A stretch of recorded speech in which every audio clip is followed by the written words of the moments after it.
from St. Louis Public Radio. This is St. Louis on the Air. Because you can always begin to know more about a poem, but the poem first has to arrest you in some kind of way. That there is some emotional shift or turn or detour or moment of surprise that a poetic speaker is having on the page, and that we are witness to that, and that we should be listening for it. It's really quite exciting in that poem. I'm Sarah Fensky. Maybe your pandemic project involved baking sourdough bread or cleaning out the garage. Abram Van Engen and Joanne Diaz's pandemic project was no less than helping America fall in love again with poetry. The two grad school friends, now both English professors, are doing that with a podcast. It's called Poetry for All, and each episode presents a single poem with analysis and enthusiasm. Hello, I'm Joanne Diaz. And I'm Abram Van Engen. And this is Poetry for All. In this podcast, we read a poem, discuss it, learn from it, and then read it one more time. Today, we will be discussing what is probably one of the most famous of all-American poems, Robert Hayden's Those Winter Sundays. That is an amazing poem. Yes. I love this poem. That's the end of the episode. That's it. We're done. Should we read it again now? That's great. I know. The poem really, it's incredible. And that is from the podcast Poetry for All, which is getting ready to launch its third season. And here to tell us more about it are its two co-hosts. Abram Van Engen is an English professor at Washington University. Abram, welcome back. Thank you. It's lovely to be here. And we're also joined today by Joanne Diaz. She's an English professor at Illinois Wesleyan University. Joanne, welcome. Thank you so much. So, Joanne, let's start with you. What led the two of you to decide, let's do a podcast together about poetry? This was an idea that Abram had, this was a while ago. It was just before the pandemic. We were talking casually about doing something like this, and I thought it was a great idea. And then the pandemic happened, as you say, and what we quickly realized was that we were teaching all of our classes on Zoom. Everything was virtual, and we were spending a lot of time looking at screens. We were also spending a lot of time thinking about how to recalibrate our classrooms and our assignments and our activities in a way that would be meaningful to students in a very difficult time.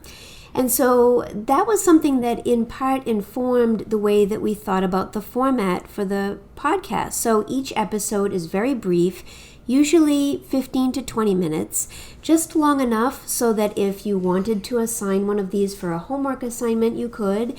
But even if you're not in a classroom, we're hoping that if you're just walking the dog, or you're on your morning commute, or you just need a break from, the screen, you could listen to one of our podcasts and maybe have an encounter with a poem in a way that you wouldn't have anticipated otherwise.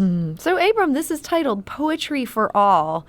And I have to question that very title. Is poetry really for all, for everyone, in the year 2021? Absolutely. It is? Oh, totally. The thing about poetry that I love, so the one thing is the classroom setting, but when you're out of the classroom, there is no test. And so, the thing about poetry is that there are 1,000 different kinds of poems and 1,000 different kinds of poems. If you don't like a poem and you're out of school and you don't have a test on it, move on. Find another poem because there's just so much poetry out there, and you're bound to come across the poetry that moves you, that reaches you, that touches you, that enables you to think about the world in a slightly different way. And part of what we're doing in this podcast is just kind of reintroducing people to poetry to show them that it is not a kind of hidden lockbox of meaning that only the professor has the key to, or a puzzle that only professors can solve. That poems really do reach us on all different kinds of levels. And there's always more to understand about a poem, but even on the surface level, they can just be incredibly moving and enriching. So you're obviously coming from this as an enthusiast. I'm wondering for you, Abram, when you first got into poetry. That's a good question. So I remember in middle school writing reams and reams of poetry that I thought in middle school was very good. And I wonder how this story ends. I kept that, and I looked at it later, and I thought, please bury that somewhere deep. But I've loved poetry from an early age, and so it is true that I come with a bias. But I do think that, so I have taught poetry to groups of people who haven't read poems in 20 years, and never would, because they think of it as, this difficult art form that is just intimidating.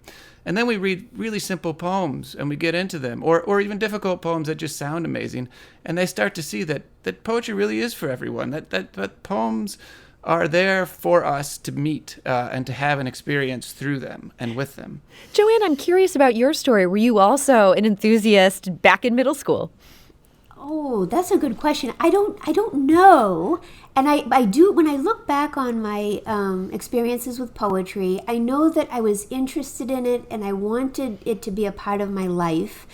I was exposed to poems that were largely written by dead people through my K through 12 experience. I mean, they were great poems, but I don't think I even realized that poets were alive until I got to college. And I really encountered poetry in the first serious way in a creative writing workshop.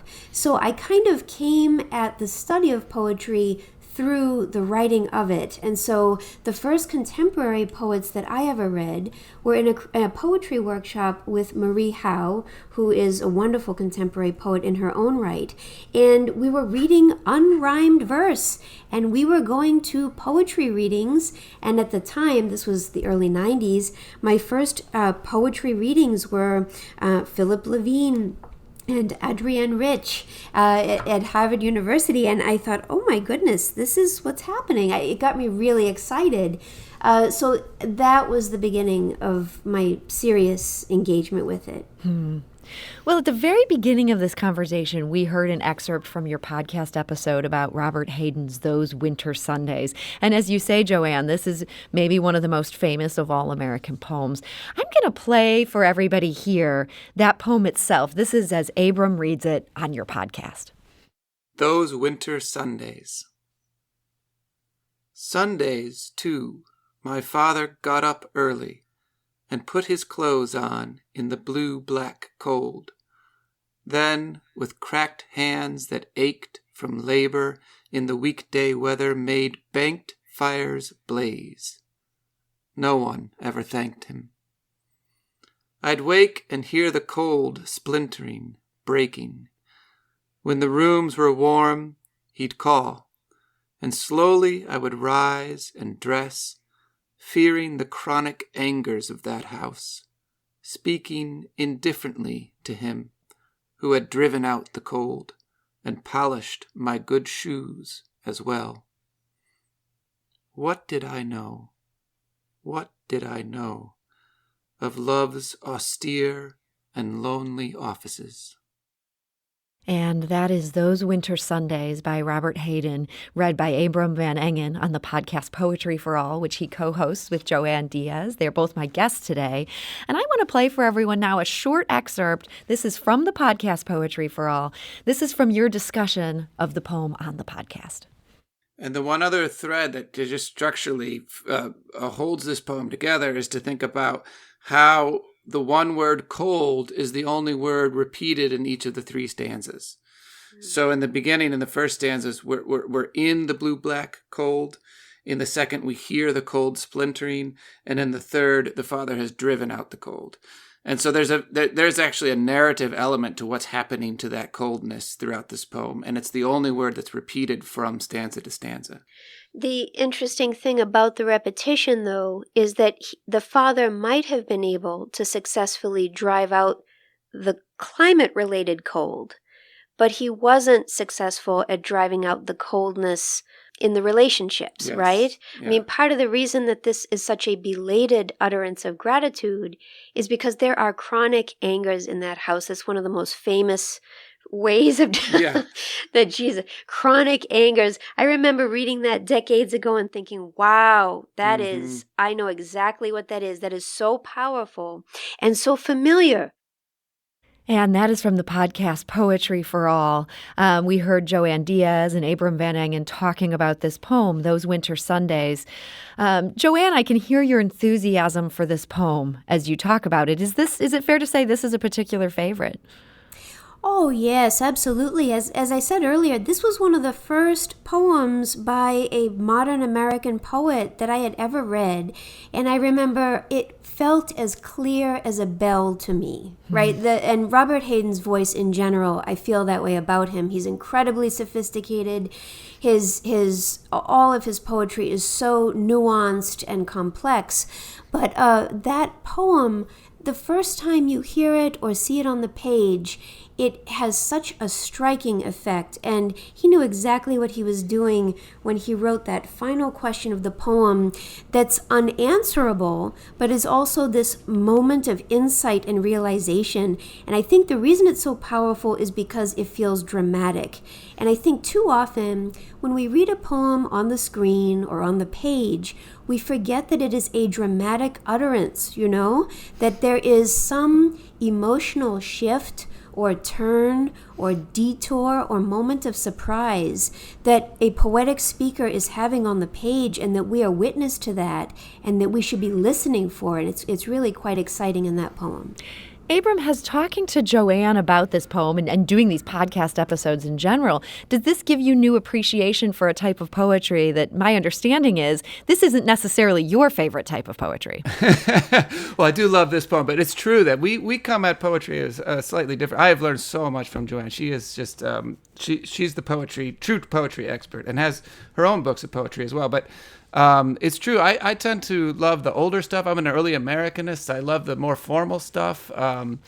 And Joanne really has taken me into the 20th century and showed me the sort of beauties of the different movements and different ways of doing poetry that have emerged over the last 100 years, when really what I knew most was the stuff from 200 and 300 years ago.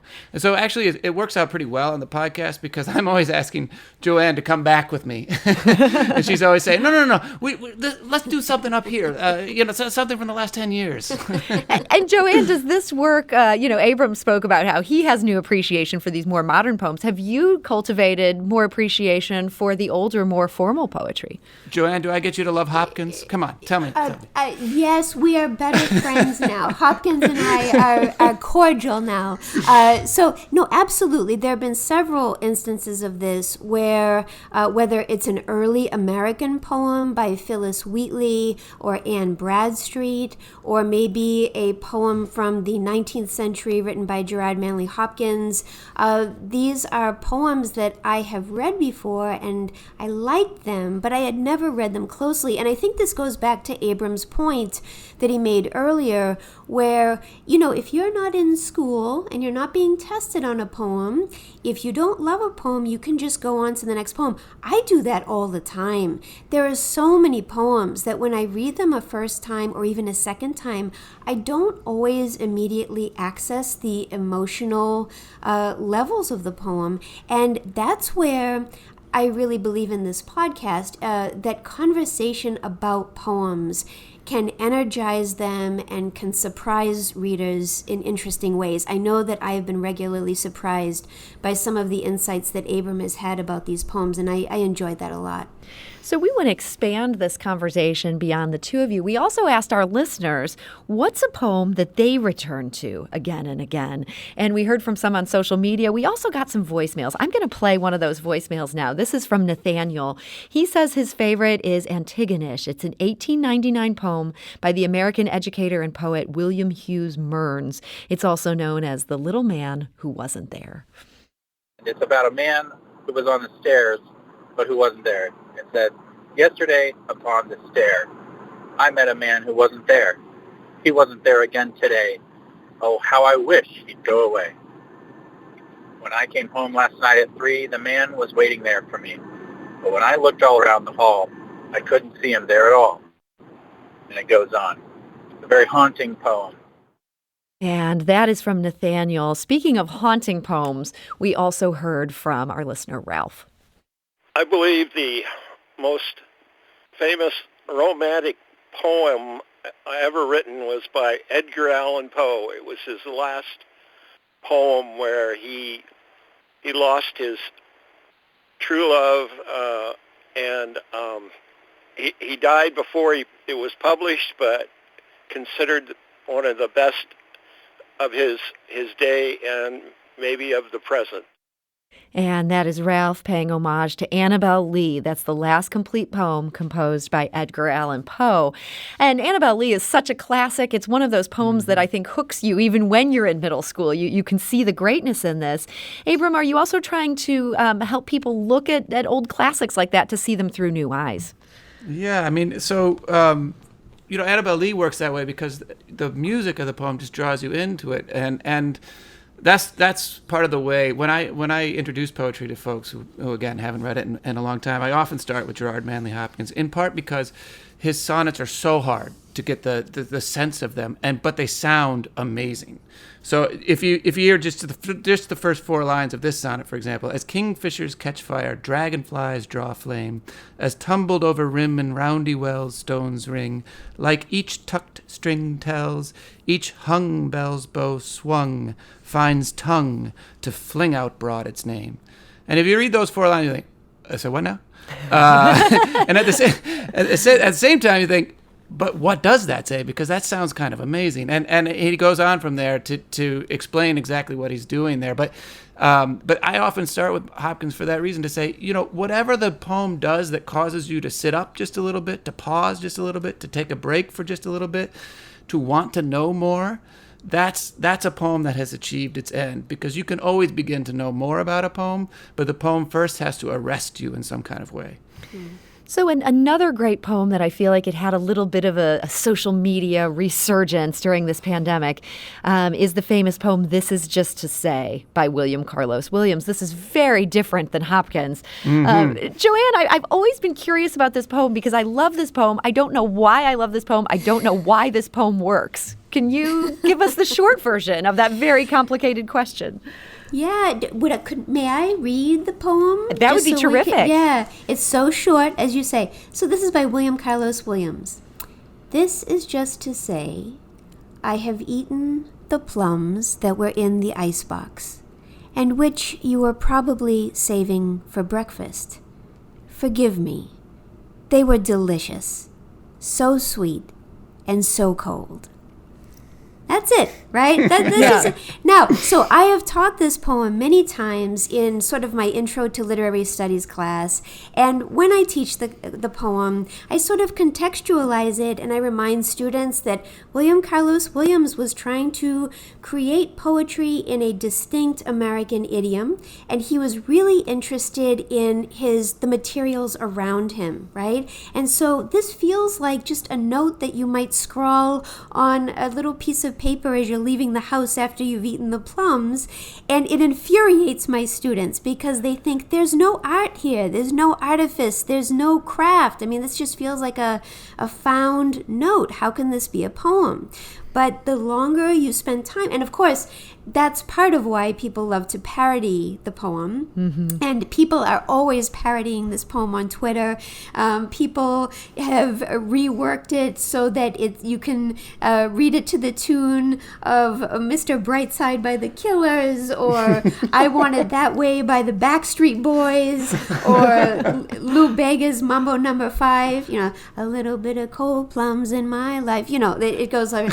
But Twitter is just awash in various parodies of this poem. But why? Part of it is it feels like an apology, right? Because the poetic speaker has said, oh, I'm so sorry I ate the plums that you were probably saving for breakfast. But then it's a sorry, not sorry, right? Because, forgive me, they were delicious, so sweet and so cold.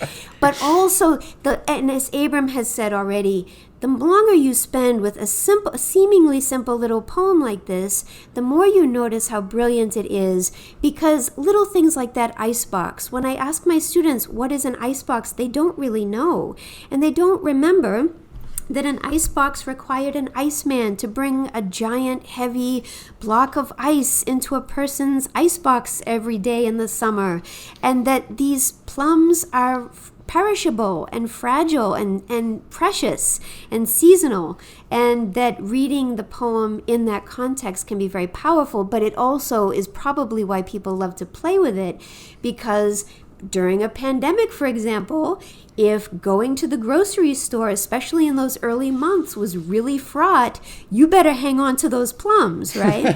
So there's so much to tease out here from just, as you say, what seems like a tossed off note. There's so much to talk about. You've now had 2 seasons of this podcast. You're working on the 3rd. Abram, in our final minute here, I'm just curious to hear a little bit about the reaction you got. Is poetry resonating with people in this moment? Yeah, I mean, we've had an amazing number of listeners, people we didn't, we just were doing this to help teachers out and to have some fun and to try to put something out into the world that we love.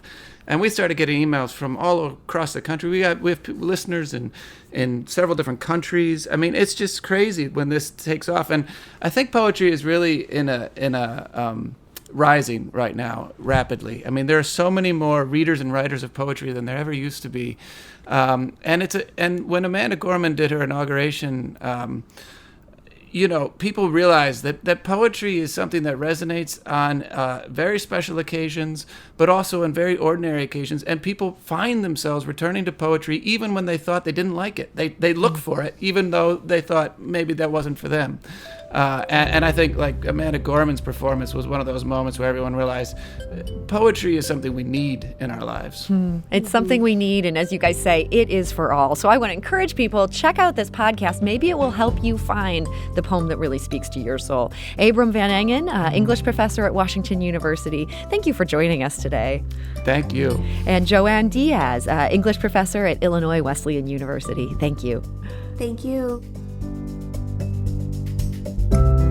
St. Louis on the Air is a production of St. Louis Public Radio. Understanding starts here.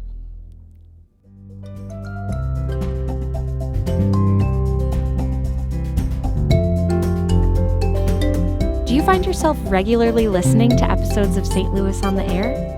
Suggest us to a friend you think might enjoy our conversations. And leave us a review and rating on Apple Podcasts on the App Store. It's the simplest way to help people discover our show. Thanks. St. Louis Public Radio is a member-supported service of the University of Missouri, St. Louis.